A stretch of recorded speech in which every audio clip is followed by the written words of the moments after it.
I think everyone has that sense of like, oh, I wrote something or I have this idea. And then there's that sense of, but does anybody care? Or is this possible? If I made it for the budget I have, is it even going to be worth it? And I think the real thing is just to just make it.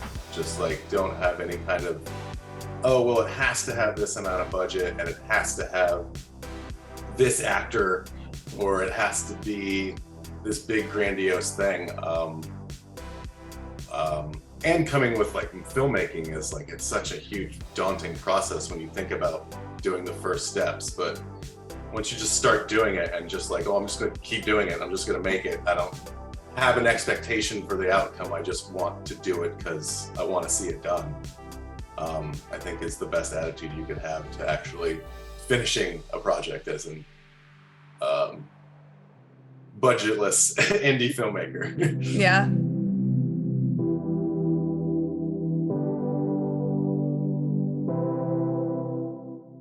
Hey everyone, I'm here with Jesse Terrell, owner and head of production at Strike with Chaos Productions, and also the director of Sights Unseen, where a student's fascination with extra dimensions leads to an obsession with the mysteries of what is beyond our comprehension. And I am so excited for you to be showcased this year in the QOSM Film Fest. Before we get into the film itself, I'm curious about your background. How did you even come up with this concept? Have you been doing stuff before you created this film? This is my first narrative short. I've been doing with my small little production company, I've been doing commercials and music videos and fashion videos for the past 8 to 10 years. But this was the first short narrative, and I'm a real big Lovecraft fan. Obviously that comes through in the short, and it was an easy premise to do over the pandemic because it's just basically 3 people in an apartment. So it was the right project for the right time, to be able to continue to do something, anything throughout the pandemic. Yeah.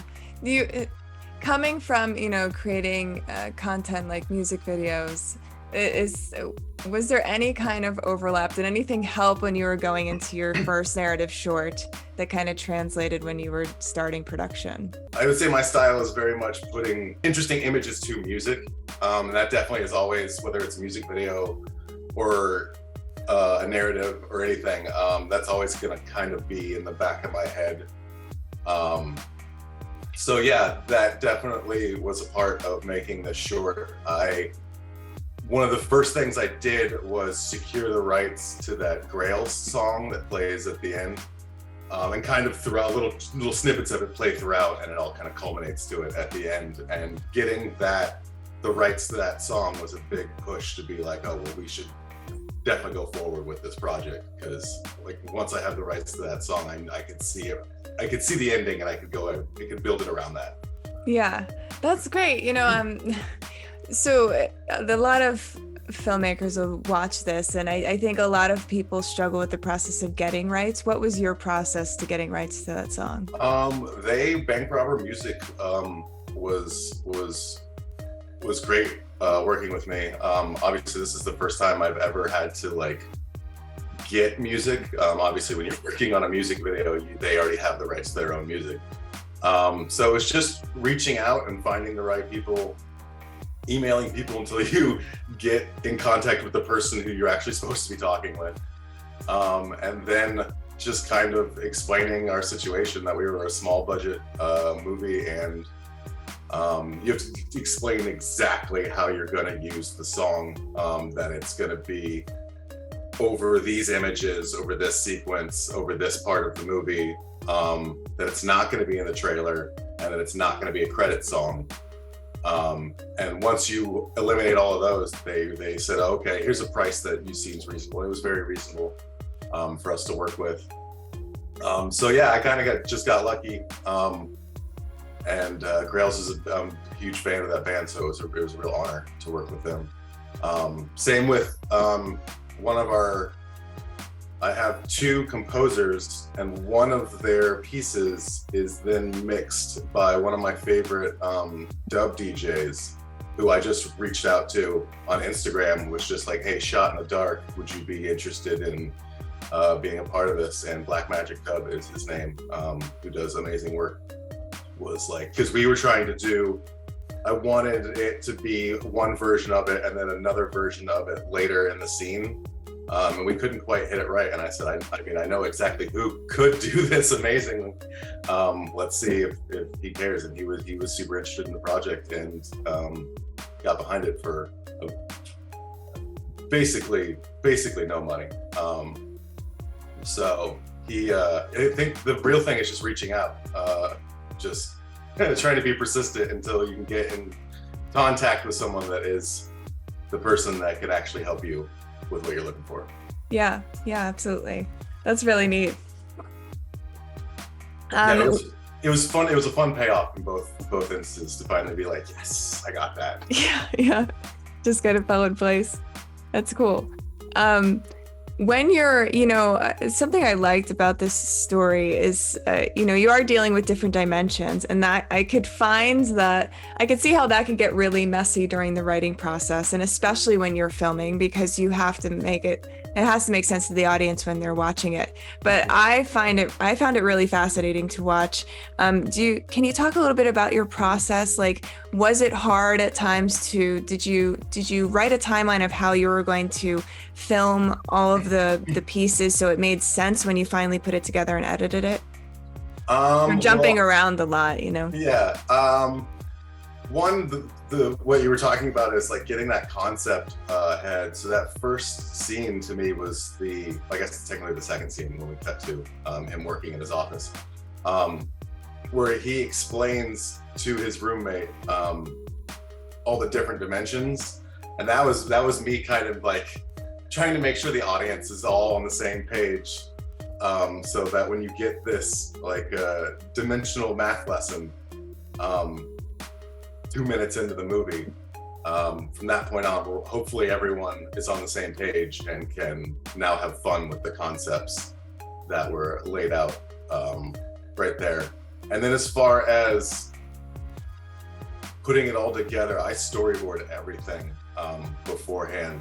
So there's basically a mini comic book of the movie before I even start shooting. I can't do it any other way else. Yeah. I mean, hats off to the people who can make it happen. Obviously, there's some adjustment on set, but yeah, I want to be able to show everyone on set exactly what is in my head, by just being able to give them those storyboards, and everyone goes, "Oh, okay." And it also helps the actors be like, "Oh, okay, this shot is coming after this shot and before this shot," which we may have not actually shot in that order, but it helps them remember where they are in the scene. Absolutely. So yeah, I depend on storyboards. It's refreshing to hear that, actually.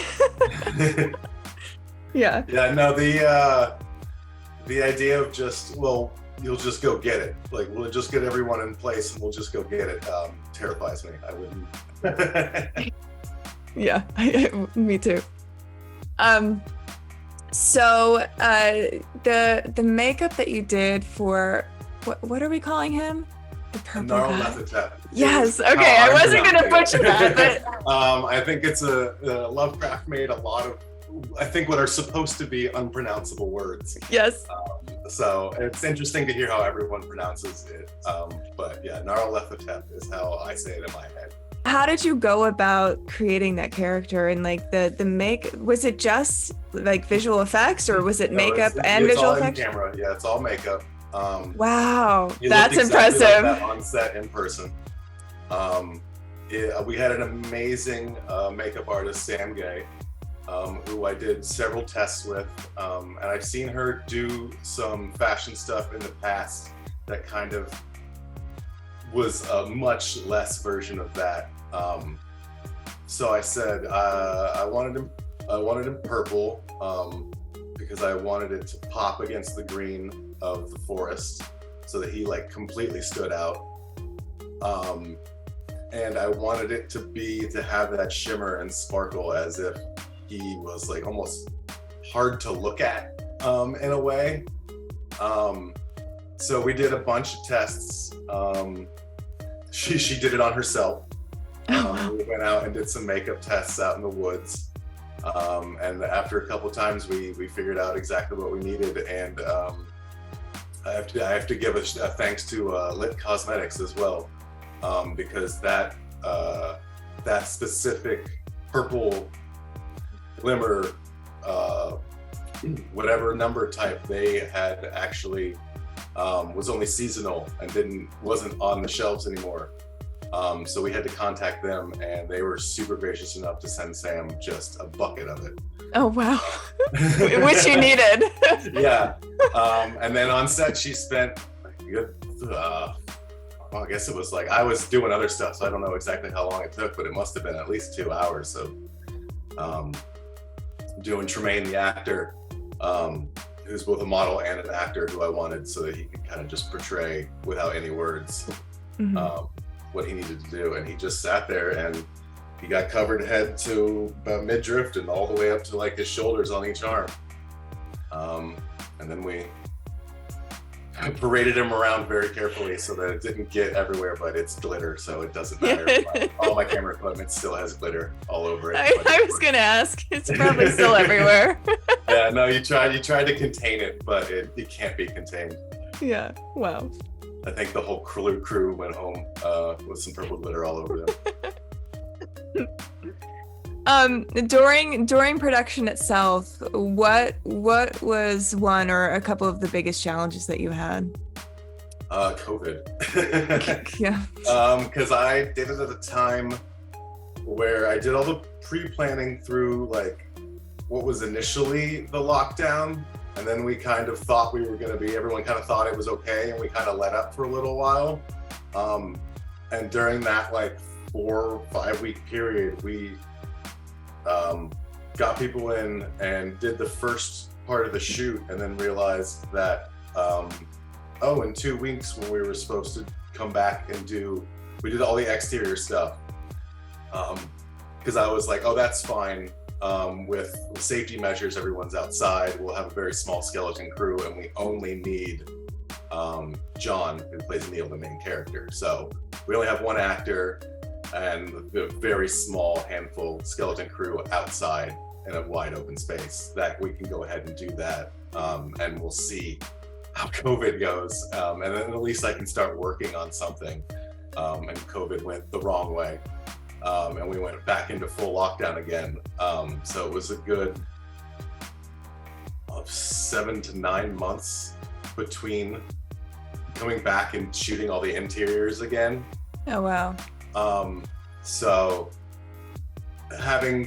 losing that momentum and having to come back and be like, okay, do you remember where we were 6 months ago? Yeah. Especially since the movie cuts back and forth between the outside and the inside, between same scenes. So you have to film the beginning of the first scene and then be like, okay, remember, we did this 6 months ago. It's what you're gonna happen, and then you're coming back from that right now. So let's try to maintain that energy we had back then.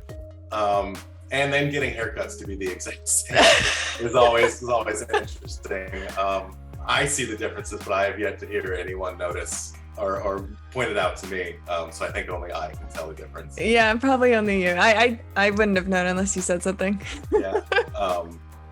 Yeah, and then I had those same dirty clothes hanging in my closet because he had to be the same dirty, and I couldn't wash the clothes, so they stayed dirty in a bag for 6 months. And then John's a trooper and put those right back on and wore them for 2 days straight again. So yeah, John's an amazing trooper. He did everything needed without any question. He's actually a stand-up comedian, which you might not. Oh, really? From seeing him, I put out both of my main actors are comedians. I did a bunch of casting calls, but I put out a casting call to the local comedy clubs to see what I would get back, and they were both amazing. That's actually a brilliant idea. Because I always say how great like actors are that are stand-up comedians. Like the transition is wild, whether it's serious or whether it has to be humorous. Like their expressions that they can give are just so different. Yeah, he has a big range, and timing comes out of being a comedian, whether it's comedic timing or just any kind of timing. I find that if you've got that comedic timing, you can apply that to almost anything and understand the beat of the scene. And also, stand-up comedians, in my mind, are fearless. Because if you can go do that, you don't have any kind of fear of self-image or anything like that. So when I needed John to go out into the middle of the woods, when I say middle of the woods, it looks like the middle of the woods, but we're actually in a park that if you turn the camera 15 degrees, you would see that there's like a family having a picnic over on the side. That's amazing. So when you have to tell him, like, don't worry about them, just start screaming in agony and writhing on the ground, he says, no problem, and just starts doing it. I'm just imagining, that's really funny. Yeah. Were you guys a small crew? We were a very small crew. I shot it myself, and then I had like a 2-3 person camera crew. Sound boom up guy was the same person, or female, but I had a couple. And then a couple other hands, makeup, and that's really about it. Because keeping the crew down was a big part of the COVID thing, but it also helped us be able to run and gun, essentially. Yeah. Get shots fast. And I knew for the outside stuff, we were going to use all natural lighting except for maybe a couple bounce things here or there. Yeah. So it was, and that I walked through that. I walked through that park every day with my dog, so I knew exactly the best spots that had the best light. So I knew I could just get things fast, and that made it really easy to be able to get the amount of shots that we got for such a small budget film.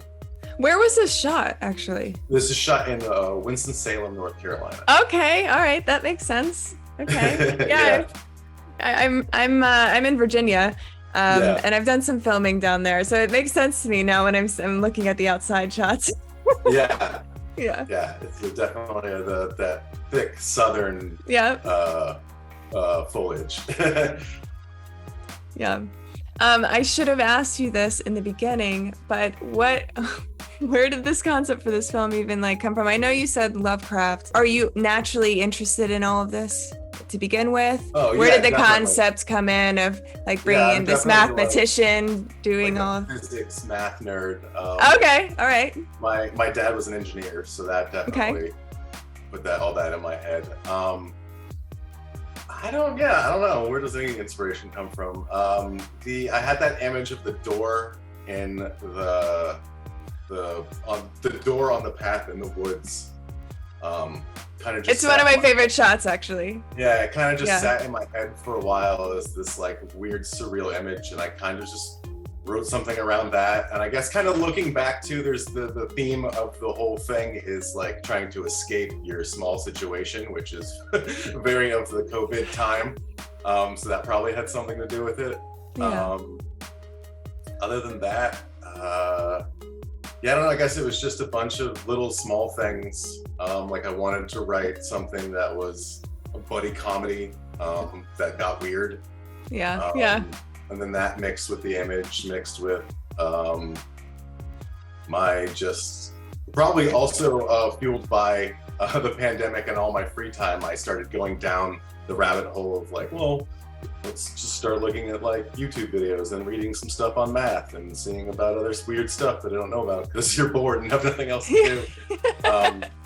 So I think it was just a combination of all of that kind of just melded together. And I knew I wanted to make a short and just I had the time no matter what, just follow through on it. So having all those ideas come together with, it's just 2 guys in an apartment seemed very doable. So yeah, it was just write it and do it and see what happens. No, it's great. If you had any advice for upcoming filmmakers, do you have anything that you could give? Probably what I just said, which is just do it. Yeah. I think everyone has that sense of like, oh, I wrote something or I have this idea, and then there's that sense of, but does anybody care? Or does like, is this possible? If I made it for the budget I have, is it even going to be worth it? And I think the real thing is just to like, just make it. Just like, don't have any kind of, oh, well, it has to have this amount of budget and it has to have this actor, or it has to be this big grandiose thing. And coming with like filmmaking is like, it's such a huge daunting process when you think about doing the first steps. But once you just start doing it and just like, oh, I'm just gonna keep doing it, I'm just gonna make it. I don't have an expectation for the outcome. I just want to do it because I want to see it done. I think is the best attitude you could have to actually finishing a project as an budgetless indie filmmaker. Yeah, very well said. Yeah. Do you have anything that you're working on coming up? I have several scripts that I am trying to option or get financing for. So that's the next thing. I have 3 features and a couple shorts. So whatever funding I can get for whatever people want to fund, Yeah. is my next goal. Yeah, my goal is to not spend my own money on the next movie. No, that's great. I love that. So where can people find you if they want to stalk you? Yeah, if they want to stalk me, I have an Instagram for the film, which is at Sights Unseen Film, and then for the production company, which is strike_with_chaos, both on Instagram. And then you can just, everything I make will eventually end up on my website at www.strikewithchaosproductions.com. Perfect. Jesse, thank you so much. Thank you. Can't wait to showcase this at the film festival, and everyone needs to come check it out. Sights Unseen. Thank you. Thanks.